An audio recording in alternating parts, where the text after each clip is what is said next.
행합시다. 아멘.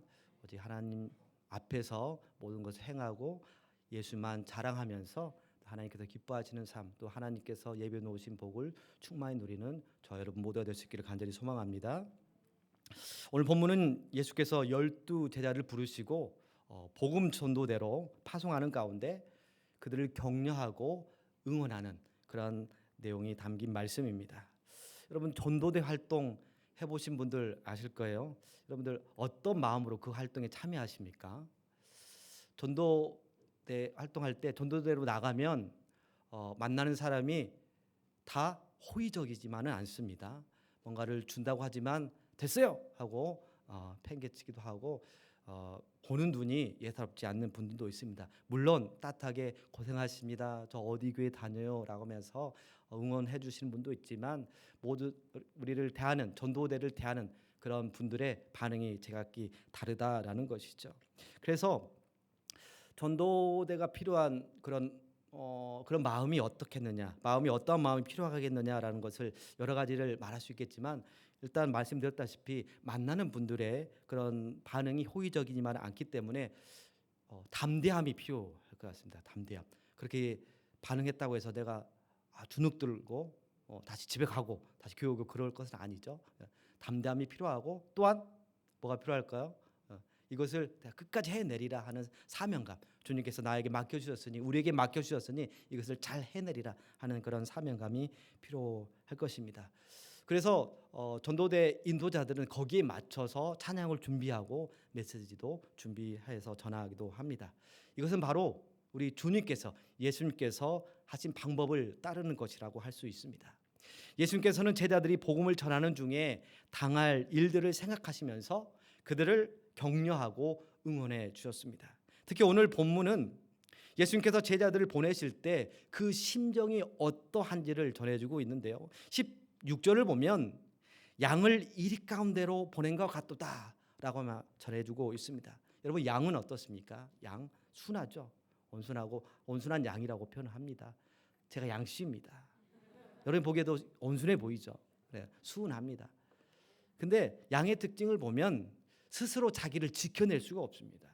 그래서 목자가 양을 지켜줘야만 합니다. 양은 철저히 목자를 의존할 수밖에 없는 것이죠. 제자들 역시 마찬가지라는 것이죠. 제자들이 갈릴리 지역을 돌아다니면서 하나님 나라 복음을 전할 때에 그 상황이 그 사역이 순탄하지만은 않을 것이고 분명히 위험을 만나게 될 것이기 때문에 목자이신 예수님의 말씀을 따라 행동하도록 제자들에게 가르침을 주신 것입니다. 그 첫째는 뱀같이 지혜로워라 라고 말씀하신 것입니다. 뱀같이 지혜로워라. 여러분 뱀을 만나면 어떻게 합니까? 반갑다고 인사합니까? 주랭랑을 치죠. 그죠? 깜짝 놀랍니다. 물론 요즘 뱀을 애완용으로 기르시는 분도 계십니다. 이쁘다고 기르시는 분도 계시지만 대체적으로 뱀을 보면 무서워합니다. 그리고 징그러워하죠.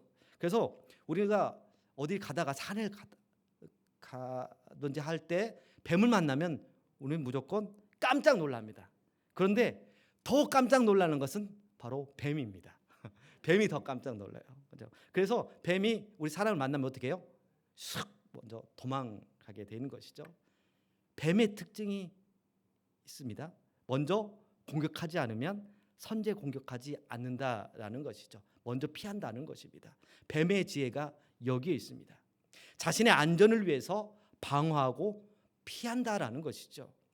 예수님의 이 말씀은 복음을 전할 때에 박해를 그냥 고스란히 받지 말고 가능하다면 여건이 된다면 시간이 된다면 어떻게 하라고요? 피하라는 것입니다. 이게 뱀처럼 지혜로운 자의 자세인 것이죠. 복음을 전하는 것 대신 우리의 신앙생활을 여기에 대입해서도 마찬가지입니다. 그래서 우리의 믿음을 흔드는 지금의 코로나 팬데믹이라는 고난과 이런 박해 상황에서 우리가 어떻게 신앙생활을 해야 되는지 생각해 볼 수 있다라는 것이죠. 우리는 코로나 팬데믹을 겪으면서 많은 변화를 겪었습니다. 대표적으로 우리가 하는 신앙생활도 그 형태가 많이 바뀌었죠. 코로나 이전에는 어떻습니까?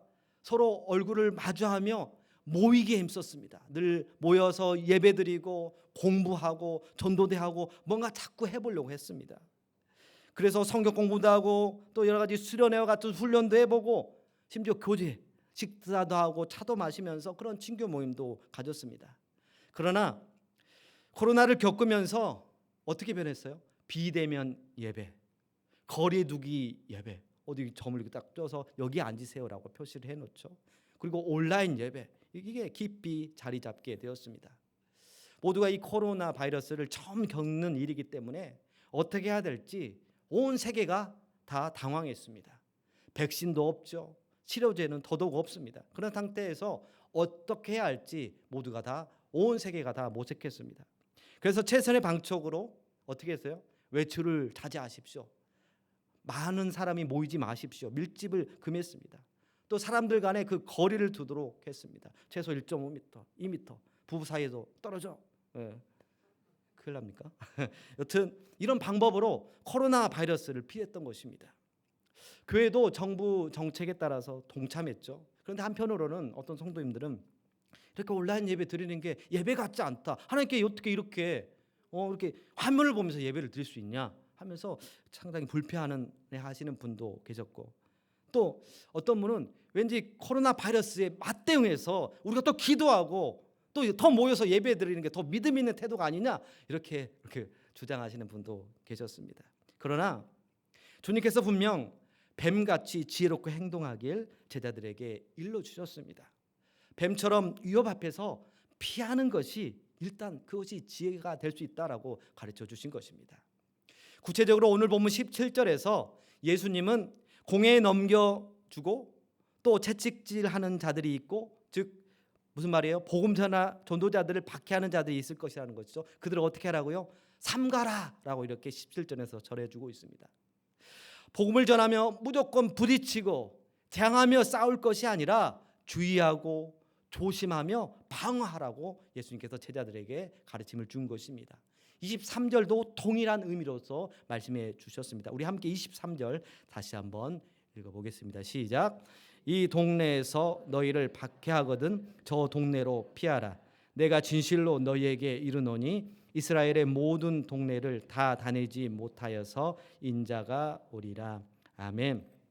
복음을 전파하는 곳에서 사람들의 박해가 분명히 있을 것이다 라고 얘기하시면서 이때 예수님은 피하거라, 피하라, 뱀처럼 지혜로워라 이렇게 말씀해 주셨습니다. 근데 여기서 피하다라는 에 해당하는 헬라어는 바로 퓨게테인데요. 이 퓨게테는 그냥 단지 피하는 모양에서 더 적극적인 표현으로 도망가다, 그다음에 도주하다 이런 뜻으로도 해석할 수가 있습니다. 그러니까 핍박에 맞서 저항하다가 순교하는 수도 있지만 이것만이 능사가 아니라 핍박자가 오고 있다라는 그런 소식이 들려온다라면 충분히 피할 그런 시간과 여건이 된다라면, 그래서 생명을 구할 수 있다라면 핍박을 피해서 도망하고 피하는 것, 이것이 지혜다라고 우리 주님께서 제자들에게 가르쳐 주셨습니다. 그런데요, 그냥 겉으로 봤을 때는 이것이 도망가고 피하는 것이어서 왠지 믿음 없는 모습으로서 또 비춰질 수 있습니다. 그런데 이렇게 피하는 것은 단순한 도망이 아니었습니다. 사도행전을 통해서 확인해 볼 수 있는 것은 예루살렘의 그리스도인들이 이 헤롯의 핍박이 있었을 때 어떻게 했나요? 피했습니다.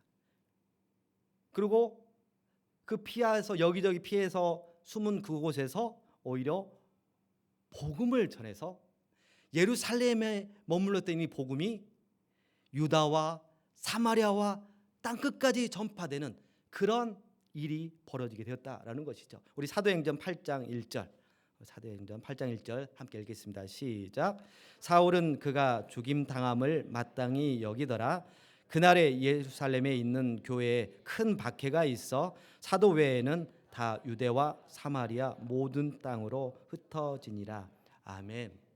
바울이 회심하기 전에 이름이 사울이죠. 사울의 이전, 바울 되기 이전의 모습에 대해서 일러주고 있습니다. 사울은 스데반이 당연히 죽어야 한다고. 왜요? 그리스도인으로서. 사울이 보기에 예수님은 이단이었어요. 사울이 보기에요. 예수님 이단이었어요. 당연히 그래서 예수님을 따르는 그런 제자들도 다 그리스도인들도 다 이단이라고 여겼어요. 그래서 죽어 마땅한 자들이라고 여겼습니다. 그래서 그들을 핍박했던 것입니다. 그런데 이 핍박으로 인해서 예루살렘에 있는 교회들은 사도를 제외하고 모두 다 어떻게 했다고? 유다와 사마리아와 모든 땅으로 흩어졌다라고 합니다. 다시 말씀드리지만 그냥 외형적으로 볼 때는 자기 살겠다고 도망치는 것으로 보일 수 있습니다. 그러나 이렇게 박해를 피해서 흩어진 그리스도인들은 자신들이 머문 곳에서 예수가 그리스도이심을 전파하게 되었다라는 것이죠. 그런 계기를 마련할 수 있다라는 것이죠. 오히려 복음이 더 넓게 확산되어서 전파될 수가 있었던 것입니다. 코로나 팬데믹도 마찬가지입니다. 코로나의 무방비 상태로 덤비지 않았죠. 우리가 이전 생각과 그 방식을 우선은 내려놓고 서로 거리를 두고 코로나 바이러스를 피하기 위한 방법으로서 우리가 온라인 예배를 드리기도 하였습니다. 그리고 다 같이 지금도 다 쓰고 계시지만 마스크를 썼어요. 불편하지만 그래도 이렇게라도 우리가 개인 방역을 하면서 하나님께 예배를 드리려고 하는 것이죠. 이것도 일종의 거리 두기입니다. 정부의 방침을 지키면서 사회의 일원으로서 지혜롭게 대응하였습니다. 그러나 한편으론 복음이 전파되는 일도 생겼습니다. 어떻게 이런 일이 생겼냐면 예전에는 예배당에 가신 분들만 예배를 드렸어요. 하지만 온라인 예배로 예배를 드리다 보니까 그전에는 교회를 신앙이 없는, 믿음이 없는 그런 가족들이 집에 있었어요. 근데 그들조차도 집에서 예배를 드려요. TV를 통해서 아니면 어떤 모니터를 통해서 예배를 드릴 때 직접적으로든 감정적으로든 뭐 하는 거야? 하면서 이렇게 예배를 상황을 지켜보면서 예배를 함께 드리는 그런 계기가 되었고, 그래서 복음이 각 가정마다 전해지는 역사가 있었다라는 거예요. 사실 이런 일들이 어떻게 저도 생각을 못했는데 언젠가 기독교 방송을 보다 보니까 지구촌 교회가 그렇게 해서 코로나 시기임에도 불구하고 점점 세가족으로 등록하는 사람들이 많아졌다고 얘기할 때 이 코로나가 이 교회에 위협을 주긴 했지만 오히려 온라인 예배를 통해서 거리 두기를 통해서 오히려 이 피하는 방식을 통해서도 오히려 하나님께서 역사하시고 일하시는구나라는 것을 깨닫게 되었던 것입니다. 그리고 또한 온라인 예배가 활성화되면서 지역과 국가 간의 벽이 사라지고 오히려 어디서든지 마음만 있다라면 하나님께 예배할 수 있는 그런 환경이 마련되었다라고 할 수 있는 것이죠. 이렇게 뱀같이 지혜롭게 대처하는 가운데 코로나가 이제는 잠잠해졌고 코로나 때문에 나오지 못했던 분들이 한 분, 두 분 나오기 시작했습니다. 비록 마스크를 쓰고 예배를 계속해서 드리고는 있지만 이렇게 함께 모여서 예배하는 기쁨을 누리고 있는 것이죠. 그런데 코로나가 잠잠해지다 싶더니 어때요? 다시 확진자가 증가하고 있습니다. 전문가들은 또 대유행이 있게 될 것이라고 진단합니다. 이런 상황이 참으로 안타깝습니다. 그러나 더욱더 안타까운 것은 코로나가 재확산되면 뭐 장사하시는 분도 긴장하지만 교회들이 더 긴장한다라는 것입니다. 어떤 성도님들은 얼마 전에 들었거든요. 또 숫자가 점점 늘어나니까 교회 다시 못 가겠네라고 직접적으로 제 앞에서 얘기하시는 것을 듣게 되었습니다. 예배당에 나가는 것을 망설이게 됩니다. 그리고 안타까운 것은 교회마다 그런 모임과 집회, 수례 등을 그냥 알아서 취소하는 교회들이 생겨난다라는 것입니다. 이런 부분이 안타깝습니다. 그런데요, 지금 교회 밖은 어떻습니까? 3만 명이 넘는 사람들이 모여서 물쇼까지 하는 그런 콘서트를 벌이고 있습니다. 수천 명이 모여서 집회를 하기도 합니다. 그렇다고 우리가 그냥 세상과 똑같이 하자는 것은 아닙니다. 지금 교회는 세상보다 더 절박한 상황이기 때문에 우리는 더 심각하게 생각하고 지혜를 발휘할 수 있어야 된다라는 것이죠. 코로나 팬데믹을 겪으면서 교회마다 예배를 참석하는 그 수가 현저하게 줄었습니다. 물론 여건이 못 돼서 온라인 예배를 드리시는 분도 계시지만 자기가 편하기 위해서 편의상 온라인 예배를 드리려는 분도 적지 않다라는 것입니다. 스마트폰을 통해서 또한 컴퓨터 모니터를 통해서 또한 TV를 통해서 우리가 온라인 예배를 드린다지만 막상 예배를 드린 중에 그냥 예배에 집중하는 그런 모습만 있는 것이 아닙니다. 여러 가지 방해 요소가 생겨나요. 전화가 오고요. 또 손님이 찾아와요. 또 밥이 됐다고 막 울려요. 또 반려동물이 자꾸 옆에서 방해합니다. 여러 가지 방해 요소들이 생겨납니다. 우리의 복장과 자세는 어떻습니까? 처음엔 온라인 예배이지만 그래 이것도 예배야, 하나님께 드리는 거니까 복장도 단정히 하고 그 마음도 철저히 했습니다. 바르게 앉아서 하나님께 예배 드리려고 했습니다. 그러나 시간이 점점 지나면서 어느 순간부터 잠못 차림에 누워서 예배를 시청합니다. 드라마, 예능, 다큐를 시청하듯이 예배를 드리는 것이 아니라 예배를 시청합니다.